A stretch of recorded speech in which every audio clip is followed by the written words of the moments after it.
Okay, hello, we are the presenters of UNAI Aspire Korea Handong. Before we talk about today's topic, which is about the post-COVID-19 situation, we'd first like to give a brief introduction of UNAI Aspire Korea and what our Handong branch has done throughout the semester. Aspire stands for Action by Students to Promote Innovation and Reform Through Education and is a voluntary youth organization under UNAI. As an international organization that connects higher education institutions around the world, UNAI points to education as a solution to the global problems that the world is facing and aims to solve these problems as well as leading change. Therefore, through the voluntary participation of college students, Aspire intends to contribute substantially to the practice of detailed principles designated by UNAI, such as universal education, strengthening higher education capabilities, and global citizenship. Aspire is organized and active in Kazakhstan, Japan, Mexico, and India, as well as Korea. College students from 8 branches in Korea are working together to spread global citizenship and change the world. Our Handong branch is the secretariat of the UNAI Aspire Korea branch and consists of 5 teams. First, the external cooperation team is in charge of external affairs. They communicate and cooperate in order to actively interact with various domestic and overseas branches, including various organizations. They are also the team that arranged today's Zoom Coming Day event. The academic team leads all the academic activities within the Handong branch, and based on the topics set by the academic team, the topics of all the campaigns and projects are determined. The public relations team is in charge of internal and external public relations for activities conducted by the Handong branch. They promote Aspire through content creation, SNS, and so on. Fourth, the business operation team plans and proceeds all the projects. Not only that, they spread Aspire's value to people through these various forms of projects. And last but not least, the general affairs team leads the overall operation of the Handong branch, from reviewing plans and reports to processing budget proposals. They help proceed the projects effectively. Next, I would like to share the activities that Handong branch has done during this semester. First of all, our major topics for this semester were SDGs number 16, which talks about peace, justice, and establishment of institutions. As a subtopic related to this, our academic team selected 3 topics, which are national violence, international disputes, and refugee issues to be dealt within the general meeting. It was a meaningful time to learn about pending issues and seriousness of each problem, and we also sought to find solutions to problems through discussion after each presentation. In addition, the Aspire Handong also held a campaign that fits the theme. Celebrating the World Children's Day, we had prepared time to practically help Afghanistan children and experience their lives. A booth was set up on a campus to allow campus students to indirectly experience the situation of children in Afghanistan, and postcards were sold in collaboration with Good Neighbors, a Korean charity group, and donated the proceeds to the group. We did various activities this semester, but it was a rather disappointing semester because there were many restrictions due to the COVID-19 situation. If the whole situation stabilizes, we would like to collaborate with branches in other countries to carry out the larger scale activities.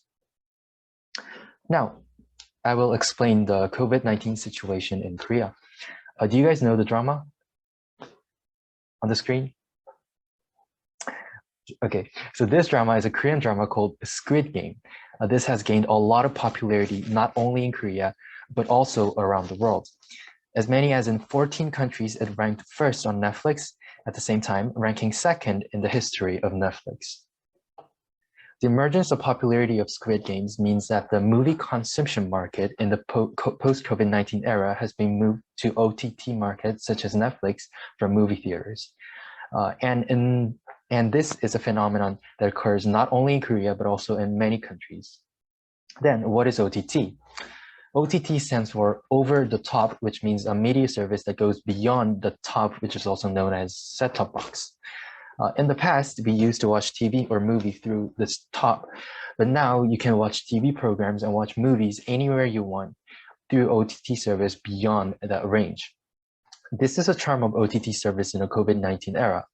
After Corona, it has become difficult to go to the movie theater, and this doesn't also necessarily means that there's anything fun when we turn on the TV. In this situation, consumers have no choice but to turn their eyes to OTT service, which allows them to watch the program they want, even after the main broadcasting time, and watch many interesting movies anywhere, anytime. In fact, OTT services, especially Netflix, had many users even before COVID-19. The Corona situation just maximized the Netflix's popularity and became the opportunity for other OTT services such as Disney Plus to start. Okay, let's take a look at the number of OTT service users and market size in Korea. First, the number of users of OTT service in South Korea is about 15 million. The table shows that the number of subscribers are higher than that. Just by looking at the Netflix service, you can see that there are 9.1 million subscribers. You might not know the rest of the OTT service down there, but they are just all Korean OTT services, so just take a look at it. And looking at the size of the market, as of last year, Korea's OTT market sales amounted to about 832 million US dollars. It continued its annual average of 27.5% from $315 million US dollars in 2016. So with the growth of this OTT services, Korea has produced a lot of content aiming to the Netflix users, and the Squid Game, which I mentioned earlier, can be seen as one of those contents. Moving on, I'd like to talk about how our lives have changed after COVID-19. As all of you may know, masks have become must when going outside. If you don't have your mask on when using transportation or multi-use facilities in Korea, you can be charged up to 84.67 USD. Plus, if you don't cover your mouth and nose completely, it's considered that you are not wearing a mask. So in Korea, you must always remember to wear your mask properly when going out. There's also limits to the number of people that can meet in a private gathering. In Korea, the number of people in private gatherings are limited to 6 in the metropolitan area and 8 in the non-metropolitan area. However, there is an exception for up to 1 unvaccinated person in a certain private gathering. The reason why this regulation is different depending on the area is because the current COVID-19 situation is much worse in the metropolitan area than in the non-metropolitan area. As you can see in this picture, currently over 80% of Korean citizens have received at least 1 dose of COVID-19 vaccine. But even now, the government is urging citizens to get vaccinated as soon as possible. Then are there any benefits for the people who got vaccinated? Have any of you heard about a thing called a vaccine pass? Vaccine pass is a certain type of certificate that proves that you are vaccinated or your COVID-19 test results are negative. It is one of the phased daily recovery, aka with corona measures, that started taking effect in Korea on November 1st, 2021. This vaccine pass is required when you are entering a multi-use facility, like an entertainment facility, indoor sports facility, or a medical institution. Places like these are considered to be highly vulnerable to infection, so that's why people need to prove that they are vaccinated in order to enter. But that doesn't mean that you have to carry a paper certificate every time you go somewhere. You can use a QR code or an app in your smartphone to show that you have a vaccine pass.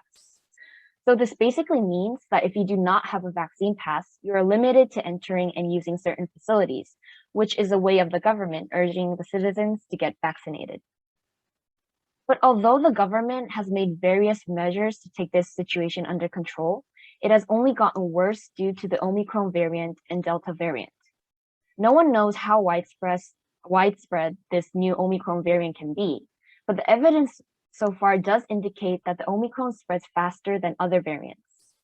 One of the reasons why Omicron is feared is because the first victims who were tested positive for the Omicron variant in South Korea were a fully vaccinated couple.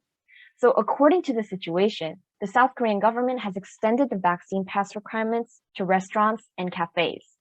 Not only that, the government is urging citizens to take the booster shot as well in order to reduce the risk of spreading the virus as much as possible. Regarding the purpose of the vaccine pass, an official from the Central Disaster and Safety Countermeasure Headquarters said that it is to support the daily recovery of those who have been vaccinated and protect those who have not been vaccinated. But as COVID-19 cases are rising due to variants, nobody's sure whether these kinds of measures are a big help to the situation. At first, everyone thought that this pandemic would quickly pass by, but it's already been going on for 2 years now. We don't really know what other variants and other variables may appear in the future. So the government should take a flexible attitude in order to deal with these situations, and we, as mature global citizens, should not regard COVID-19 as an obstacle, but do our best to help solve global problems amid this pandemic. So I hope that amid this pandemic, we could actually try our best to help solve world problems and continue. Thank you. Thank you for listening. What an impressive speech. Thank you so much, David and Jini from Aspire Korea.